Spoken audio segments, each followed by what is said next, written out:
அஸ்ஸலாமு அலைக்கும். நம்ம ஒரு டின்னர் vlog தான் பார்க்க போகிறோம். நான் வீட்டில் செஞ்ச பன்னீர் தான். அதை நேரத்தோடு எடுத்து வைக்கணும்னு நினச்சேன். கொஞ்சம் நேரத்துக்கு முன்னாடியே நான் எடுத்து வைக்கிற லேட் ஆயிடுச்சு. இப்போ அரை மணி நேரம் ஆயிடுச்சு. ஆயும் அது வரமாட்டேங்குது. இருந்தாலும் கொஞ்சம் தண்ணியெல்லாம் வச்சு தொட்டு பிறக்கி எடுத்துட்டேன்.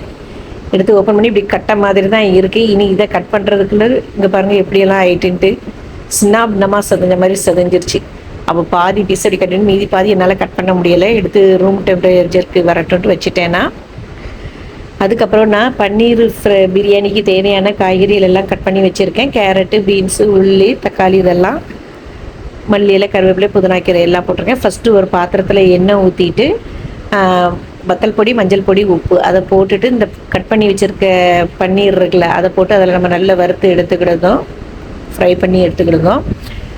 இப்போ பாருங்கள் இப்படி தான் இருக்கான பன்னீர் ஒரு சேஃபாகவே இல்லை, அது ஏகபோகமாக அதுவே கட்டாயி விழுந்துட்டது. அப்போ இதெல்லாம் நம்ம ஃப்ரை பண்ணி எடுத்துக்கிட்டு இதுக்கப்புறம் நம்ம இதே எண்ணெயிலேயே நம்ம கட் பண்ணி வச்சுருக்கிற உள்ளி, இஞ்சி வெள்ளைப்பூடு பேஸ்ட்டு அதையும் போட்டு நம்ம நல்லா வதக்குறோம். நல்லா வதக்கிட்டு இது கூட நம்ம தேவையான அளவு நம்ம கட் பண்ணி வச்சுருந்த காய்கறிகள் இருக்குல்ல அது எல்லாம் நம்ம போடுறோம். இதில் மேற்கொண்டு உள்ள காய்கறிகள் ப்ரொக்கோலி போடலாம், இல்லை காலிஃப்ளவர் போடலாம், உருளைக்கிழங்கு போடலாம், எல்லாம் போடலாம். நான் வந்து கேரட், பீன்ஸு இது மட்டும்தான் நான் போட்டிருந்தேன்.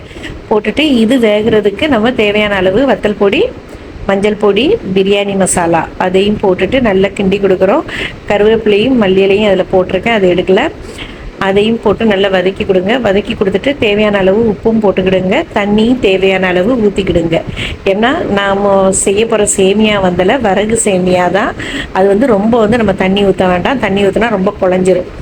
அப்போ கொஞ்சமாக தண்ணி ஊற்றி ஒரு கொதி வரட்டும். ஒரு கொதி கொதித்ததுக்கு அப்புறவு நம்ம கட் பண்ணி வச்சுருக்க மல்லியில் புதினாக்கீரைகளை அதையும் அதில் போட்டுட்டு நம்ம ஃப்ரை பண்ணி வச்சுருக்க பன்னீரையும் அதில் போட்டு நல்லா மிக்ஸ் பண்ணிடுங்க, மெதுவாக உடஞ்சிடாமல்.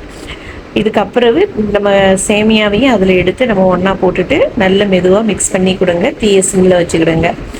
இதோட மிக்ஸ் பண்ணிவிட்டு நம்ம ஸ்டவ்வில் மூடி வச்சுருங்க. சும்மா கரண்டி போட்டு கிண்டிக்கிட்டே இருக்க வேண்டாம். ஒரு 5 நிமிஷம் மூடி வச்சுருங்க. அதுவே தன்னாலே குக் ஆயிரும். அதுக்கப்புறவு மூடி திறந்துட்டு திருப்பி கிளறி கொடுங்க. பாருங்கள் எப்படி குக் ஆகிருக்குட்டு. நம்ம கரண்டி போட்டு கிண்டினா கூட இப்படி வராது. இது வந்து அது சேமியா உடையவும் செய்யாது, குலையவும் செய்யாது, நல்லா நீட்டாக வந்திருக்கும் நமக்கு. இதே மாதிரி ஒரு தடவை நீங்களும் பன்னீரில் வரகு சேமியா, மில்லட் சேமியா வகைகள்லாம் ஒன்றில் எதுலையாச்சும் ஒன்றில் செஞ்சு கொடுங்க. குழந்தைங்களுக்கு இது ரொம்ப ஹெல்த்தியானது கூட தான். குழந்தைங்களுக்கு மட்டும் இல்லை, நம்ம எல்லாருக்குமே ஹெல்த்தியானது கூட தான்.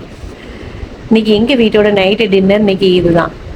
வீடியோ பிடிச்சிருந்ததுன்னா சப்ஸ்கிரைப் பண்ணுங்கள். வலைக்கும் சலாம்.